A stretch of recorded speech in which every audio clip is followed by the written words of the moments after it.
امید ہے کہ آپ تمام لوگ خیر و عافیت سے ہوں گے۔ دوستو، آج ہم ایک اور نئے اور تازہ ترین واقعے کے ساتھ آپ کی خدمت میں حاضر ہوئے ہیں۔ وہ واقعہ جس نے پوری دنیا کو ہلا کر رکھ دیا اور ایک سوگ کی طرح، ایک قیامت کے منظر کی طرح پوری دنیا بالخصوص بنگلہ دیش پر ٹوٹا ہے۔ جی ہاں، مائل سٹون اسکول میں بنگلہ دیش ایئر فورس کے جیٹ کے گرنے کا واقعہ۔ دوستو، آج ہم آپ کو اس کی تفصیل سے تمام معلومات فراہم کریں گے تاکہ اصل کہانی اور اصل حقائق کے بارے میں آپ تمام لوگ آگاہ ہو سکیں۔ 2025 کی دوپہر، جب بنگلہ دیش کے دارالحکومت ڈھاکہ میں ایک ناقابل تصور سانحہ پیش آیا جس نے قوم پر ایک المناک نقوش چھوڑ دیا۔ تقریباً 1:06 پر مقامی وقت کے مطابق بنگلہ دیش ایئر فورس کا ایک F-7 PGI تربیتی جیٹ، جو کہ سوویت MiG-21 ڈیزائن پر مبنی ایک چینی ساختہ طیارہ تھا، شہر کے شمالی حصے میں واقع BAF بیس پیروتم کے خانقاہ سے معمول کی تربیتی مشن کے لیے روانہ ہوتا ہے۔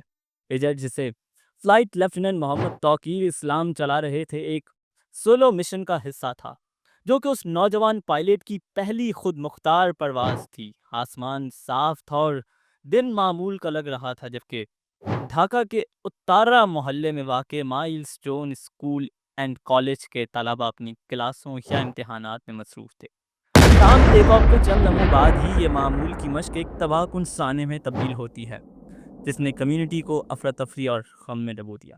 F-7 BGI، جو کہ چنگدو J-7 طیارے کے خاندان کا ایک جدید ویژن ہے، اس کو رن وے سے اڑان بھرنے کے فوراً بعد شدید تکنیکی یا میکینیکل خرابی کا سامنا کرنا پڑتا ہے۔ فوجی حکام کے مطابق اور ذرائع کے مطابق طیارہ غیر جواب دہ ہو جاتا ہے اور ہوا میں اسٹال کر کیا جاتا ہے، جبکہ پائلٹ اسے کنٹرول کرنے کی بھرپور کوشش کرتا ہے۔ کنٹرول ٹاور صورتحال کی سنگینی کو بھانپتے ہوئے فلائٹ لیفٹیننٹ اسلام کو ایجیکٹ کرنے کی ہدایت دیتا ہے، لیکن طیارے کی کم بلندی نے ایجیکشن کو ناممکن بنا دیا، اور قابل ذکر ہمت دکھاتے ہوئے پائلٹ نے ناکارہ جیٹ کو گنجان آباد علاقوں سے بچانے کے لیے دیاباری کے کھلے علاقے کی طرف موڑنے کی کوشش کی۔ اس کے باوجود طیارہ بے قابو ہو کر مائل سٹون اسکول اینڈ کالج کے کیمپس میں واقع ایک 2 منزلہ عمارت سے ٹکرا جاتا ہے، جو کہ تقریباً 2000 طلباء کے ساتھ ایک معروف نجی تعلیمی ادارہ ہے، جہاں نرسری سے 12ویں جماعت تک کے طلباء زیر تعلیم ہیں۔ اس تصادم کے اثرات تباہ کن تھے، جو کہ جونیئر سیکشن سے ٹکرایا جاتا ہے، جہاں چھوٹے بچے، جن میں سے کچھ کی عمر صرف 4 سال تھی، اپنی کلاسز میں مصروف تھے۔ یہ حادثہ تقریباً 1:18 پر دوپہر کو پیش آتا ہے، جب اسکول کا وقفہ شروع ہونے سے چند لمحات قبل بچے اپنے سامان وغیرہ سمیٹ رہے ہوتے ہیں۔ ان کے تصور میں بھی نہیں ہوگا یہ سانحہ، یہ قیامت ان پر ٹوٹنے والی ہے۔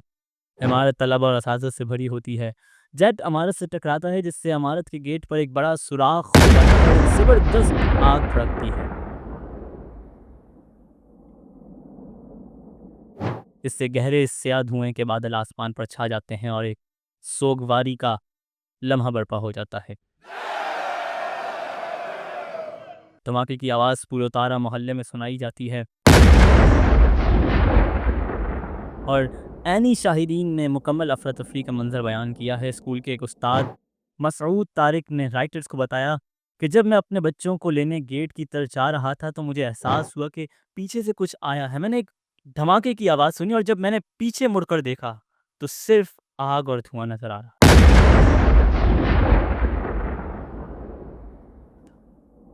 تصور کیجیے جیٹ کا ملبہ جس کے شیشے ٹوٹ چکے تھے اور وہ شعلوں میں گرا ہوا تھا، عمارت سے ٹکرا کر تباہ حال ہو گیا، اور ملبہ کیمپس کے لان پر بکھر گیا۔ طلباء، جن میں سے کچھ شدید جھلس گئے اور کچھ سے خون بہہ رہا تھا، خوفزدہ ہو کر بھاگے، جبکہ والدین اور تماشائی اپنے پیاروں کی تلاش کرنے کے لیے جائے وقوع کی طرف دوڑ پڑے۔